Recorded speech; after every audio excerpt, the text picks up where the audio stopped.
The Occupational Safety and Health Administration requires employers to limit workers' exposure to respirable crystalline silica on the job. This is one of a series of videos showing dust control methods that OSHA specifies for many common construction tasks in Table 1 of the Respirable Crystalline Silica Standard for Construction. When used properly, these methods are effective in limiting workers' exposure to respirable crystalline silica dust. This video describes how to fully and properly use a commercially available shroud and a dust collection system to control dust when using a handheld grinder to remove mortar that contains crystalline silica. The process of removing and replacing mortar is commonly called tuck pointing. A shroud and dust collection system can control dust created by handheld grinders used for tuck pointing. Commercially produced shrouds and dust collection systems are readily available for use with handheld grinders. To comply with Table 1, the dust collector must provide a minimum airflow of 25 cubic feet per minute for each inch of wheel diameter. For example, if a grinding wheel is 4 inches in diameter, then the dust collector must provide at least 100 cubic feet of airflow per minute. The dust collector must also have a filter with 99% or greater efficiency and a cyclonic pre-separator or filter cleaning mechanism. Cyclonic pre-separators and filter cleaning mechanisms prevent debris from building up on the filter. This allows more time between filter changes and helps maintain the proper amount of airflow through the dust collection system. It's important to correctly maintain the dust collection system. When the dust collection system is not working properly, dust is not effectively controlled. With regular use, the shroud can become excessively worn, vacuum hoses can become clogged, filters can become overloaded, and dust collection bags will fill up.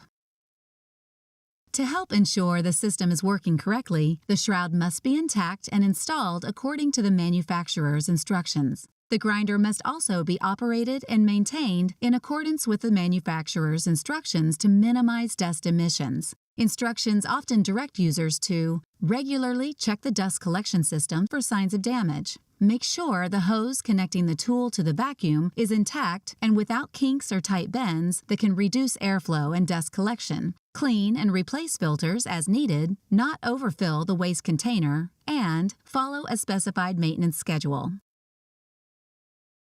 Be sure used filters and dust collection bags are handled in a manner that will minimize workers' exposure to silica dust. If the task is performed for 4 hours or less during a shift, the tool operator and workers assisting the operator must use respirators with an assigned protection factor of at least 10. If the task is performed for more than 4 hours, the tool operator and workers assisting the operator must use respirators with an assigned protection factor of at least 25. The appropriate respirator must be put on before beginning the task and must be worn the entire time the task is performed. Employers who perform tuck pointing must comply with OSHA's respiratory protection standard.